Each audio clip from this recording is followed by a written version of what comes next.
Let's talk about your rights. Statutory rights. It is the right that are primarily designed to protect us, the citizens, and are usually carried out by local law enforcement. Due to the fact that statutory rights are provided by the local and national governments, they can vary widely from country to country.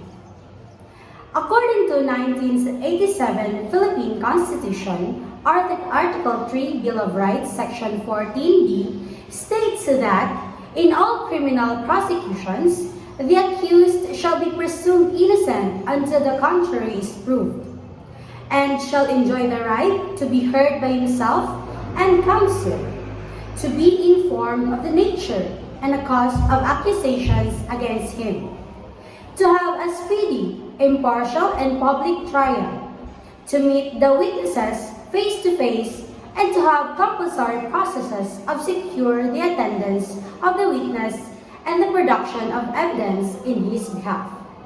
There are lots of protections by the constitutional rights that was given to any accused person. So example, if you prosecuted the accused of a lifetime imprisonment but he is innocent, what would be its damage? That is why they will be given a chance to defend themselves. If there is no limitations in our government, anybody can be arrested, and the rights of the accused is the limitations. What are your rights when you are a person under custodial investigation? According to Republic Act number 7438, it specifically defines the rights of a person arrested, detained, or under custodial investigation. To be safeguarded prescribes the duty of arresting, investigating, and detaining authorities, and provides the corresponding penalties for their violations. It is the policy of the Senate to value your dignity and guarantee you the full respect of human rights. If you are a person deprived of liberty, what would be your rights?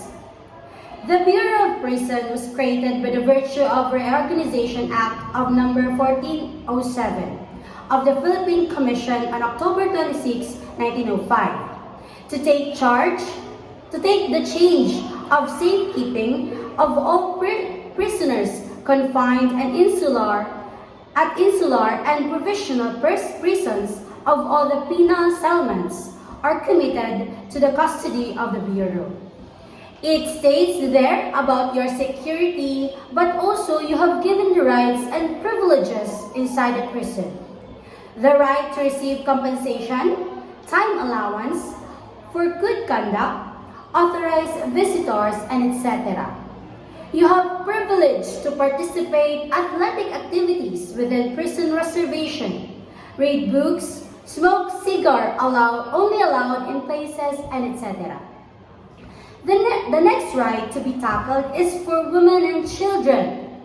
As we all know, Republic Act 1962 was made for anti-violence against women and their children, or what we call VAUC, Act of 2004. It hereby presents that any series of acts committed by any person against women and child that results to physical, sexual, psychological harm or suffering, threats, assault, harassment, or deprivation of liberty can be qualified of the said right, and the offended party may file criminal action against him. So, are you one of those indigenous people there in the Philippines? If that is so, know your rights. The Republic Act number 8371 was made to recognize, protect, and promote the rights of Indigenous Cultural Community (ICC) or Indigenous People (IP), specifically the right of their ancestral land and domains, free and equal treatment right to be free from discrimination, in the exercise of their rights, in particular that based on the indigenous origin or identity. This act shall be known as Indigenous People Rights Act of 1997 and was signed by President Fidel V. Ramos on October 29, 1997. the right to self-governance and empowerment. The state recognizes the inherent rights of ICC or IPs to self-government, self-determination, and respect the integrity of their values and practices. It is for you, all IP members of the Philippines, to exercise all necessary functions of regulation without the intervention of external authority. Importance of human rights and law enforcement. Human rights are the fundamental rights and freedom that belongs to every person, regardless of their race, gender, religion, or any other status. These rights are protected by law and are considered essential for the well-being and dignity of all human beings. Law enforcement has a critical role in upholding human rights, as they are responsible for protecting the safety and security of individuals and communities.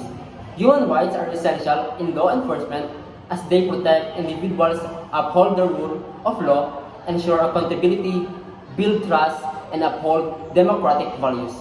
Law enforcement agencies must ensure that their actions and policies are consistent with human rights standards to build safe and just communities. Basic Standard 1. Everyone is entitled to equal protection of the law, especially in the children, women, and members of minority groups without discrimination in any grounds. Basic Standard 2. Treat all citizens and victims with compassion and respect, even though they committed crime.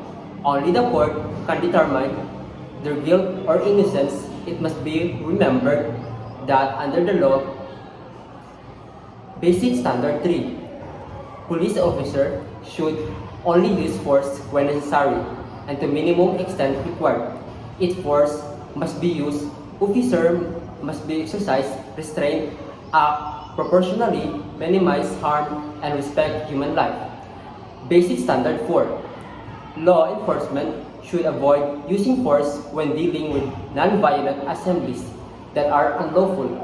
However, in that case of violent assemblies, force should only be used to the minimum extent necessary to disperse the crowd, to maintain public safety and order with respect for the right to assembly and freedom of speech.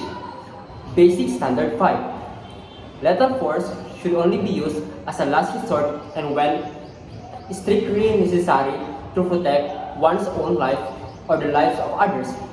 The law enforcement should exhaust all other possible options before resorting to lethal force to prevent unnecessary loss of life. Basic Standard 6. Law enforcement officers should only make an arrest if there are legal grounds to do so, and the arrest must be follow lawful arrest procedures to ensure that an arrest is not arbitrary. It is essential that the reasons for the arrest and the identity of the arresting officer are known. Basic Standard number 7. After an individual is arrested, it is crucial to ensure that they have prompt access to their family and legal representative as well as any necessary medical assistance. Basic Standard 8. All detainees, regardless of the reason for their detention, must be treated humanely, which includes the prohibition of torture and ill treatment in any circumstances. Law enforcement officer must not inflict, investigate, or tolerate any act of torture or ill treatment, and they should refuse to obey any orders that requires to them to do so.